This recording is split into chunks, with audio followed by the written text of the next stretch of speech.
ગુજરાતભરના તાજા અને સચોટ સમાચાર મેળવવા માટે અમારી રાષ્ટ્રીય સમાચાર ચેનલને સબસ્ક્રાઇબ કરો અને બેલ આઇકન પર ક્લિક કરો। એસઓજીને મળેલી માહિતી અનુસાર એક મહિલા સહિત 4 શખ્સ દુબઈથી ગોલ્ડ સ્મગલિંગ કરી સુરત એરપોર્ટ બહારથી આવતા આરોપીઓની ધરપકડ કરી હતી। આરોપીઓનો ગોલ્ડ સ્મગલિંગ માટે નવો કિમિયો સામે આવ્યો હતો। ટ્રાવેલ બેગની અંદર પેસ્ટ બનાવીને ગોલ્ડ દુબઈથી ફ્લાઇટ થકી સુરત લઈ આવ્યા હતા। બેગની અંદરથી પેસ્ટના માધ્યમથી મળ્યું હતું। એસઓજીએ પોતાની જ ઓફિસમાં સોનાના ઘરેણાં બનાવનાર કારીગરને બોલાવીને પેસ્ટ તપાસ કરાવી તો ગોલ્ડ નીકળ્યું હતું। તમામનું વજન કરતાં 927 ગ્રામ ગોલ્ડ આરોપીઓ દુબઈથી સુરત લઈને આવી ગયા અને એરપોર્ટ પર કોઈને તેની જાણ સુદ્ધા થઈ ન હતી। આ ગોલ્ડની કિંમત 64,89,000 રૂપિયા માનવામાં આવી રહ્યું છે। આ સમગ્ર મામલે એસઓજીના ડીસીપી રાજદીપસિંહ નકુમને જણાવ્યું હતું કે બેગની અંદર તેઓ એક સોનાનો લેયર બનાવતા એક્વાઇઝરિયા કરીને એક કેમિકલ તે વાપરતા હતા। આ કેમિકલ સ્પ્રે કરવાથી સોનું મેટલ ડિટેક્ટરની અંદર ડિટેક્ટ થતું નથી।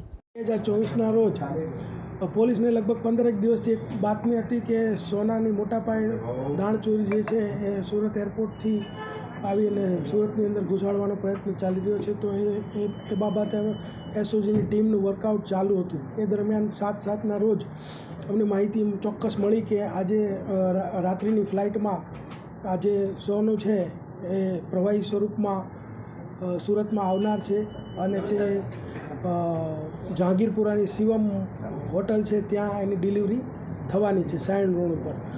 તો અમારી ટીમ પહેલેથી જ ત્યાં વોચમાં હતી। એ દરમિયાનમાં ત્યાં જે શખ્સો છે જેની અમે વોચ કરી રહ્યા હતા એ લોકો ડિલિવરી આપવા માટે આવ્યા અને ડિલિવરી લેનાર એમ અને ડ્રાઈવર એમ કરી અને એક કપલ અને 2 માણસો બીજા એમ કરીને 4 આરોપી સોનાના 924 ગ્રામ જથ્થા સાથે ટોટલ એના કિંમત થાય છે 64,89,000। 4 ટ્રોલી બેગની અંદર આ લોકો આ સોનું લાવેલા અને એમને ઝડપી પાડવામાં આવેલા છે। અગાઉ કેટલી વાર એ લોકોએ આવી તસ્કરી કરી? અગાઉ જે અત્યારે પ્રારંભિક જે અમે પૂછપરછ કરી તો એક જે સાકેત અબ્દુલ સમદ બેમાત છે કે જેનું આ રોકાણ હતું પૈસાનું, એણે 3 મહિનાથી આ પ્રવૃત્તિ કરી રહ્યો એવું માલુમ પડેલું છે, પરંતુ ડિટેલમાં અત્યારે અમારી તપાસ જે છે એ ચાલુ છે।